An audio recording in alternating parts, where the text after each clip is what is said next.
basically have modules that produce both solar electricity and hot water on the same system.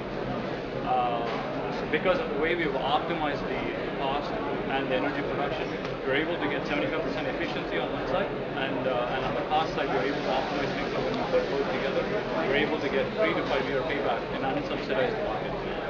So it is essentially a system that produces both electricity and hot water.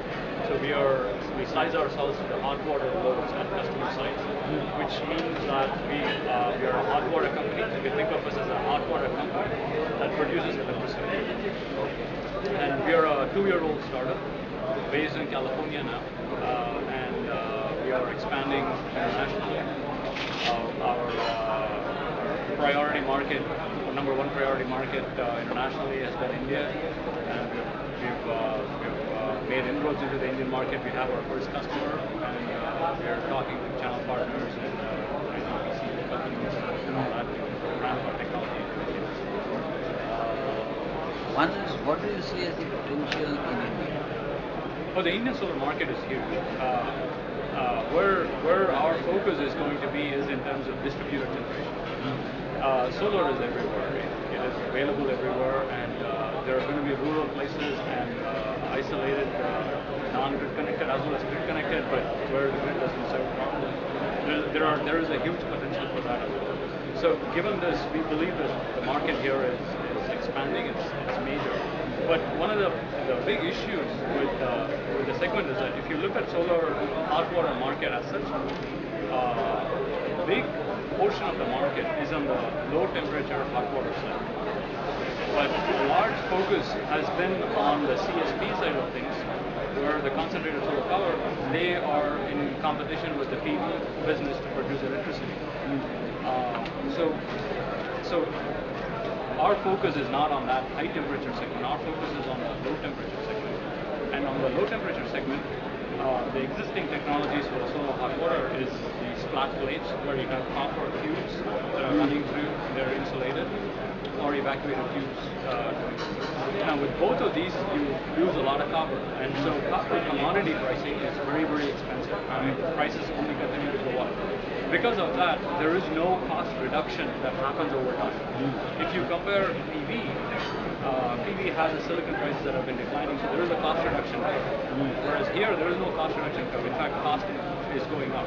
So you need innovative technologies in this low temperature segment, which is almost 90%, more than 90% of the entire market of solar hot water.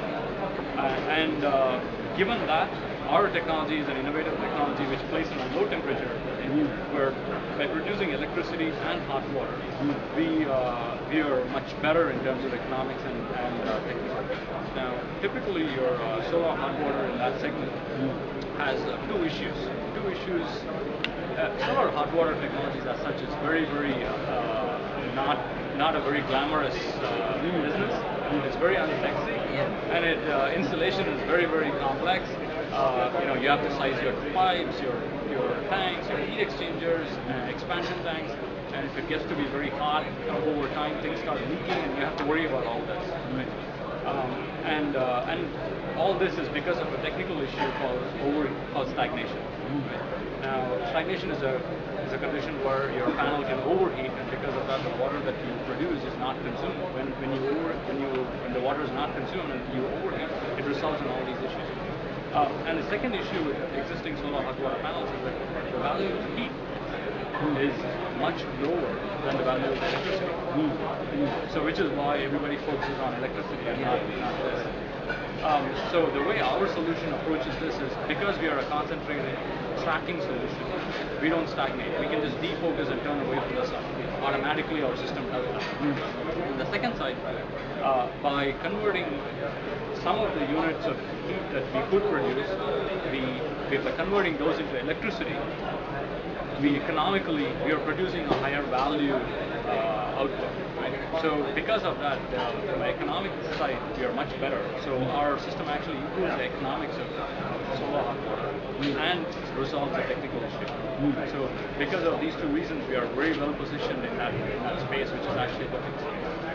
What is the Chinese competition that you see to your? So the Chinese players are mostly coming in with a lot of the evacuated tubes with these thermosiphon systems, which is those systems are very applicable, but they're applicable only for the domestic, for the single-family residential market. So that is not a market where we are playing. Our systems produce a lot of water, and given that single-family housing, we just would produce too much water. So our focus is multifamily, or hotels, hospitals, resorts, all these kind of things where things come in contact with the people, where hot water is needed.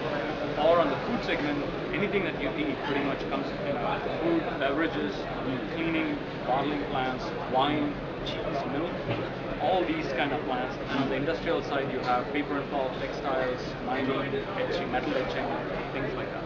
So we play in the commercial segment of the market, not in the residential segment of the market where the Chinese and even with the Chinese, I mean, as they come in, the initial ramp, their prices will be low.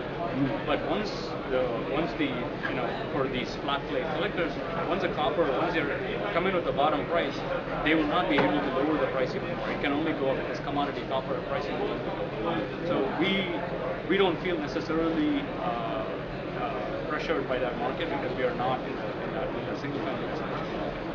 Who's the channel you generally are talking? What kind of channel marketing? We are talking to some of the big channel partners here in India. I'm not at a position to reveal their names, but we are talking to some of the big channel partners. Through our customer involvement, we've also come to the realization that there's a lot of resistance to upfront capital investment. So we are working with different agencies to come up with a new business model where we are no longer doing a capex model but pursuing more an opex model. So that is also one of the emphasis of our entry into the Indian market. It is technology, and it's also trying a new business model which has not been tried before, which is to move this thing from a capex to an opex. Where do you see your company, let's say, 3 years from now in India? So 3 years from now, I mean, we are on a massive ramp now. We are hoping that our goal, our target, is to put in place to localize a lot of our modules. So our modules are very, very simple. They're basically breaks down into 3 sub-assemblies, and these are right from the outset. Our design thing has been to enable and use existing manufacturing capabilities. So India, as such, has already got steel plants, galvanizing, hot dip galvanization. Steel things are very, very easy, and our parts are actually very easy. Glass mirrors. So all these are core capabilities that already exist in India. So localizing and making the manufacturing of these things in India is going to be the next move for us. As we localize these things in India and move that, then 3 years from now, our goal is to have the entire module, a good chunk of the module localized in India, catering to the Indian market, and having a significant Indian presence, working with their channel partners to ramp our product across India. What typically is the ROI of a project? And to add, how much does TCO matter here? Total cost of ownership. So total cost of ownership is something that we have to and obviously keep looking at, and that is in terms of that, what we look at is the entire cash flow model for the customer for the entire lifetime of the product. The lifetime of the product is 25 years. So we look at the entire cash flow for 25 years and we include everything. What are the O&M expenses? What are the things that need to change? Everything is taken. Overall, all said and done, because of the way our modules have been designed and produced, we are looking at a 3 to 5 year payback in the Indian market, and that is without considering any subsidies. So subsidy free, we are hitting a 3 to 5 year payback, and we are working with the agencies to get on the subsidy. But our whole proposition is subsidy free to get to a 3 to 5 year payback. How do you think the Indian market is going to shape up in the years to come? I mean, what do you see as penetration? What is the bottleneck? And how can we make it? I think some of the initial, obviously infrastructure here has to go for hand in hand. People learn through what they're going through as well.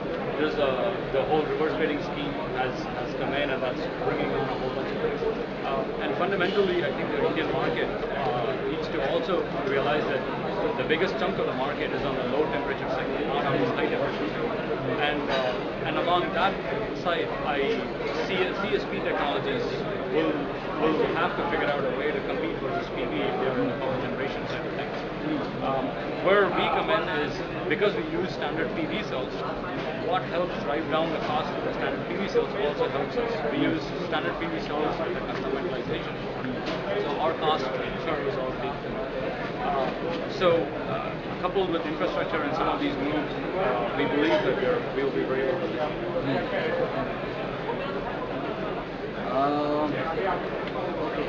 Three things that you look for from the Indian market. Three things that we look for. Skilled labor is extremely hard to find. That is skilled labor that will continue to work with us in terms of the churns and things like that. So as we ramp into India, the first thing we will be doing is to get in for our first installation, probably installation support, and then product support after that, things like that. And then along that same, the first point, the people side of things would be business development activities, developing our channel partners, working with them, and growing our pipeline and our presence here.